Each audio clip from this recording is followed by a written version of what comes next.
السلام علیکم ناظرین، آج ہمارے ساتھ بڑی اہم شخصیت موجود ہیں زیب النساء زیبی کراچی سے۔ آپ کی ادبی خدمات حیران کن ہیں۔ 85 سے زائد کتب لکھی، 5 کلیات لکھے اور ایک کلیات جو ہے وہ 2000 صفحات پر مشتمل ہے۔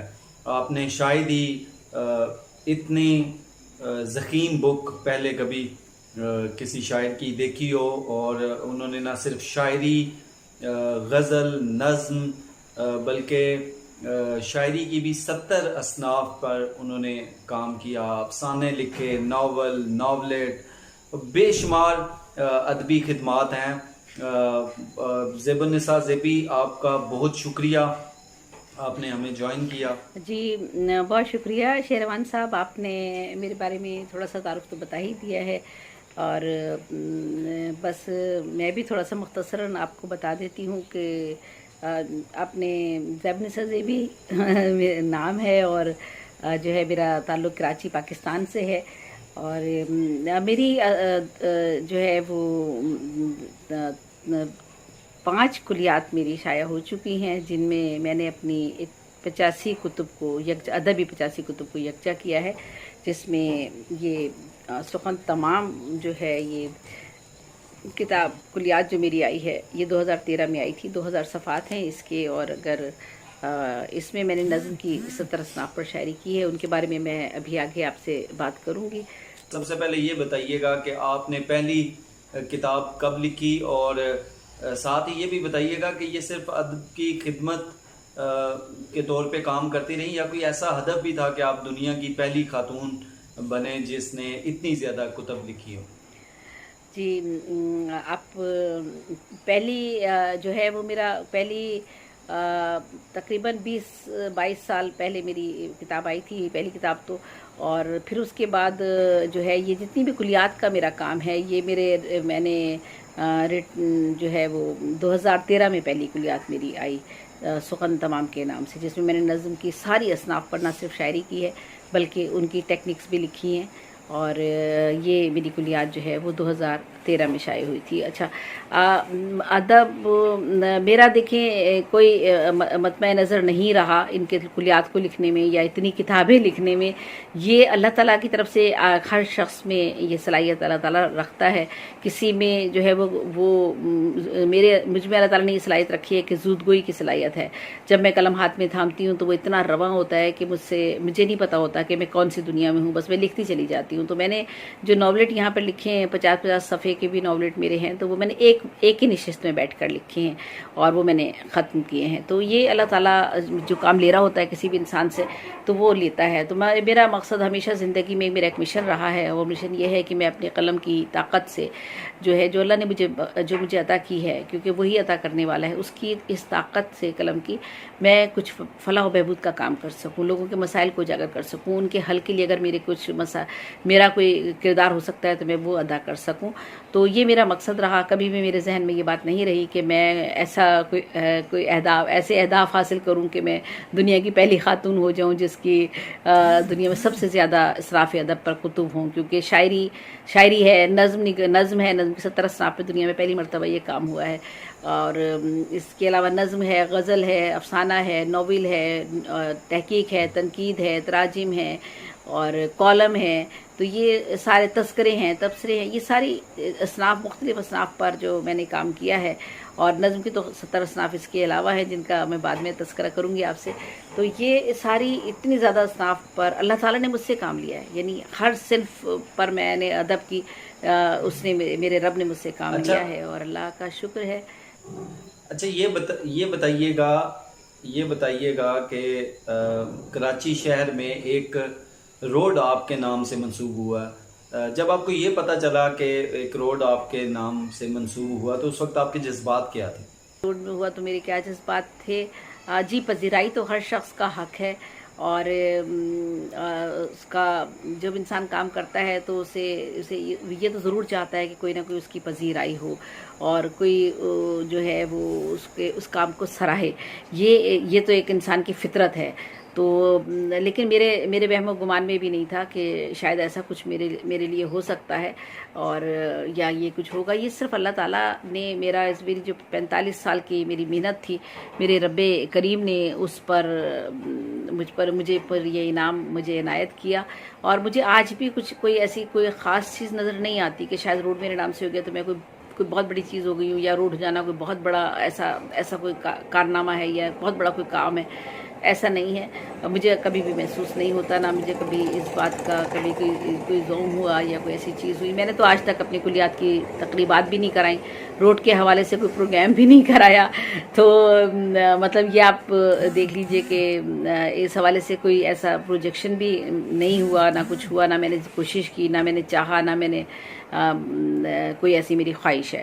تو بس جذبات اچھے تھے، خوشی ہوئی، اور یہ اللہ تعالیٰ کا مجھ پر اعزاز ہے. میرا یہ مجھے یہ اعزاز، یہ منصب یا یہ مقام یا میرے اچھا اللہ نے میم، میرے آپ کو نے قبول کیا. 70 میں اصناف جتنی پر بھی شکر ادا کروں اپنے رب کریم کا، وہ میرے لیے کم ہے. میم آپ نے 70 اصناف میں شاعری کی، ذرا ہمارے ناظرین کو یہ بتائیے گا کہ کون سی 70 اصناف ہیں. ہم نے ادب پہ بے شمار بکس پڑھی ہیں، ہزاروں بکس پڑھی ہیں، شاعری، ناول، افسانے، لیکن میں ذاتی طور پہ بھی اتنی اصناف سے واقف نہیں ہوں. تو ہمارے ناظرین کو بتائیے گا کہ وہ کون سی اصناف ہیں اور ان سے وہ کس طرح استفادہ کر سکتے ہیں. اس میں یہ ہے کہ شاعری کی جو مختلف اصناف ہیں ان پر ان سے نوجوان رہنمائی کیسے لے سکتے ہیں، اور وہ شاعری کی اصناف ہیں کون کون سی. تو دیکھیں، شاعری جو ہے وہ میں نے 70 نظم کی 70 اصناف پہ شاعری کی ہے. اس میں جو ہے وہ بے شمار اصناف ہیں، میں بھی ان کے آپ کو نام بتاتی ہوں. اور ان کے ساتھ ساتھ یہ کہ نوجوان ہمارے کس طرح سے اس سے رہنمائی حاصل کریں گے.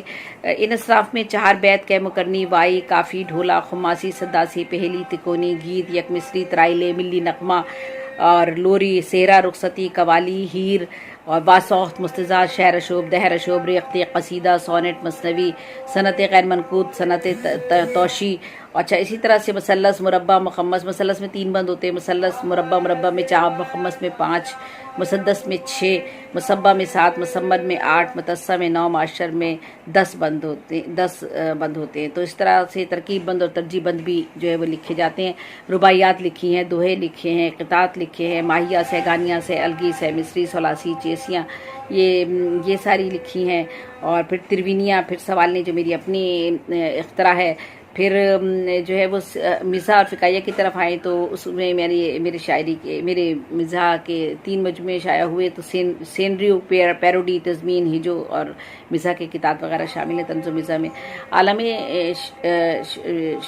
جو میرے مختلف مجموعے ہیں، خیر میں مجموعوں کے نام تو اب یہاں نہیں بتاتی، طویل ہو جائے گا مضمون پھر یہ. تو یہ سارا چیزیں اس میں شامل ہیں. اس کے علاوہ نظم مارہ، نظمان آزاد، نظم پابند، نظم، یہ اس میں شامل ہیں میری 70 اصناف میں. اور بچوں کی شاعری ہے، نسائی شاعری ہے، مزاحمتی شاعری ہے. یہ سارا کلام اس میں میرا جو ہے وہ شامل ہے میری 70 اصناف میں. پھر مناجات ہے، منقبت ہے، سلام ہے، نوحہ ہے، مرثیہ ہے، حمد ہے، نعت ہے. یہ ساری کی ساری 70 اصناف ہیں تقریباً جن پر میں نے شاعری کی ہے. اور نہ صرف شاعری کی ہے بلکہ ان کی ٹیکنکس بھی میں نے لکھی ہیں. تو چونکہ میں نے اب ٹیکنک لکھ دی ہیں اور طریقہ کار بتا دیا ہے، ان کی حید بتائی ہے، ان کا موضوعاتی اعتبار سے وہ کس طرح لکھی جاتی ہیں، اور ٹیکنک کے اعتبار سے ان کا کیا بحور ہوتی ہے، کیا اوزان ان کے ہوتے ہیں، وہ سب میں نے اس میں لکھا ہے اپنی کتاب میں. مضامین کی شکل میں بھی دیا ہے اور ڈیفینیشنز بھی دی ہیں ساتھ ساتھ. اس سے یہ ہوگا کہ ہمارے نوجوان نسل یا ریسرچ کے طالب علم چاہے دنیا کے کسی بھی حصے میں ہوں، ایم فل کر رہے ہوں، پی ایچ ڈی کر رہے ہوں. آج میری اسکولیات سے ایم فل اور پی ایچ ڈی کے طلباء و طالبات استفادہ کر رہے ہیں، بلکہ پروفیسرز استفادہ کر رہے ہیں.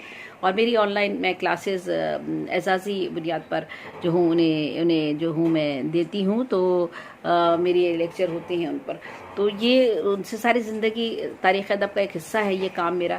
اور ساری زندگی جس کو بھی جب بھی جس صنف کے بارے میں جاننے کی کوئی کوشش کرے گا کہ تو کہاں ہے، کیسے لکھی جاتی ہے، تو اس کو ایک کلیات کی شکل میں ایک ہی جگہ سارا میم، مل آپ نے جائے گا. اتنی زیادہ کتب لکھی، اس کے لیے وقت، محنت، ان کے علاوہ بھی ایک بہت اہم چیز ہے، وہ ہے سرمایہ اتنا زیادہ سرمایہ اتنی زیادہ بکس کے لیے چاہیے، تو آپ نے اس کو کیسے مینیج کیا؟ کہاں سے آیا؟ تو بے شک یہ بہت اچھا آپ کا کوشچن ہے. بے شمار لوگ ہیں جو اپنی آسائشات پہ پیسہ صرف کرتے ہیں. میں نے بچپن سے یہ بات سیکھی ہے اپنے والد سے کہ آپ جو ہے نا علم جو ہے وہ ایک ایسی دولت ہے جو کبھی ختم نہیں ہوتی، اور دولت تو جتنی بھی آپ کے پاس آ جائے وہ ختم ہو جاتی ہے. تو یہی وجہ ہے کہ جتنا بھی سرمایہ ہمارے پاس ہم نے ان کتابوں پر لگایا ہے، وہ میں نے اپنے ریٹائرمنٹ کے بعد، میں گورنمنٹ آفیسر تھی، پریس انفارمیشن ڈپارٹمنٹ میں انفارمیشن آفیسر تھی، اور ساری زندگی بہت امانت داری کے ساتھ میرے شوہر نے بھی اور میں نے بھی بسر کی ہے. تو جو ہمیں اماؤنٹ ملا تھا، میرا اماؤنٹ خاص طور پہ، تو وہ اس سے ہم نے کوشش یہی کی ہے، میرے ہسبینڈ کا بھی اور میرا بھی، کہ ہم نے اپنی بچیوں کی 2 بیٹیاں میری، ان کی شادی کی ہے، اور اس کے بعد ہم نے یہ ساری کلیات جو ہے ہم اپنی وقتاً فوقتاً لاتے رہے ہیں. اور میرا اب بھی جو پینشن آتی ہے میں اس کی بیسیاں ڈالتی ہوں، جیسی وہ اتنی ہو جاتی ہیں تو میں اپنی کوئی نہ کوئی کتاب یا کلیات کی شکل میں کلیات لے کر آتی ہوں. اللہ کا شکر ہے میرا سارا کام مکمل ہو چکا ہے. تو یہ رب کریم وسیلے بناتا ہے، سبب بناتا ہے. ایک مرتبہ یونائٹڈ نیشن والوں نے مجھ سے آرٹیکل لکھوائے، اس سے مجھے پیمنٹ ہو گئی. کہیں اور سے کسی اور جگہ سے کچھ ایسا ہو جاتا ہے، کچھ لکھنا پڑھنے کا کام ہو گیا، تو کہیں کبھی کبھار. لیکن میں نے زندگی میں کبھی اس سے قلم سے کوئی پیسہ نہیں کمایا، کبھی نہیں. نہ میں نے اپنا فن بیچا ہے کبھی نہیں، نہ میں نے خواہش کی ہے، نہ میری یہ حسرت ہے کبھی. تو اسی طرح نہ میں کبھی کسی پروگرام میں پیسے دے کے صدارت حاصل کرنا چاہتی ہوں، نہ میں مثلا نشی بننا چاہتی ہوں، نہ میں مشاعروں میں شرکت کرنا چاہتی ہوں، نہ میں عالمی مشاعروں کی خواہش مند ہوں. اللہ کا شکر ہے میں نے سب چیزیں دیکھی ہیں. عالمی کانفرنسوں میں شرکت کر چکی ہوں، اور سب میں مجھے بائیر خود بلاتے ہیں، اپنے ہی اخراجات پہ لوگ بلاتے ہیں، میرے کام کی وجہ سے مجھے بلایا جاتا ہے. اور میں نے عالمی مشاعروں میں بھی اسی طرح سے شرکت کی ہے، اور میں مہمان خصوصی رہی ہوں ان میں. اب یہ بتائیے گا کہ آپ کے بچوں میں سے بھی کوئی اس شعبے میں آیا؟ آپ کی بیٹیاں ہیں، ان میں سے بھی کوئی شاعرہ ہے یا مصنف ہیں؟ اور ساتھ ہی یہ بھی بتاتے جائیے کہ جو ہمارے ینگ جنریشن ہے، نوجوان نسل ہے، اس کے لیے آپ کا کیا پیغام؟ میرے بچوں کا رجحان اس طرف ہے. میری چھوٹی بیٹی کا مزاح نگاری کی طرف تھا، اور میری جو دوسری بڑی بیٹی ہے اس کا مزاح نگاری کی طرف ہے. چھوٹی بیٹی ہے وہ بھی، اس کا بھی تھوڑا سا رجحان اس طرف ہے. لیکن یہ فیلڈ میں نہیں سمجھتی ہوں کہ شاعرات کے لیے، بچیوں کے لیے کوئی اتنی زیادہ مناسب ہے. آج کل تو بہت ہی زیادہ شعبہ ادب ہمارے اطراف میں اتنا زیادہ ہو گیا ہے کہ بہت مشکل ہو جاتا ہے کہ سروائیو کرنا ایسے ماحول میں، ایسے انوائرمنٹ میں. شاعری کے لیے یقیناً آپ کو پھر اس کے بعد کسی نہ کسی استاد کی ضرورت پڑتی ہے. اساتذہ ہمارے نہیں ہیں ہمارے پاس، پھر آپ کے پاس سیفٹی کے معاملات ہوتے ہیں، تو وہ محرم نہ محرم کا مسئلہ ہو جاتا ہے. میں نے اس پر ایک نظم بھی لکھی تھی، باز اور فاختہ. تو یہ سب زندگی کے مشاہدات بھی ہیں، تجربات بھی ہیں، جو بھی کچھ ہمارے ارد گرد ہوتا ہے. تو ایسا کوئی شوق ایسا نہیں ہے کہ جو آپ کو کوئی شوق یا شہرت جو ہے وہ آپ کی عزت سے بڑھ کر ہو. تو عزت اور عفت دنیا میں عورت کے لیے سب سے بڑی چیز ہے، اور میں نہیں چاہتی ہوں کہ میری بچیاں جو ہیں وہ اس طرف جائیں. اگر لکھنا چاہتی ہیں لکھیں، بے شک شوق سے لکھیں، اپنا شاعری کریں. بہت سارے میڈیاز ہیں ان پر اپنا شعر کلام کریں، کتاب وہ کر سکتی ہیں.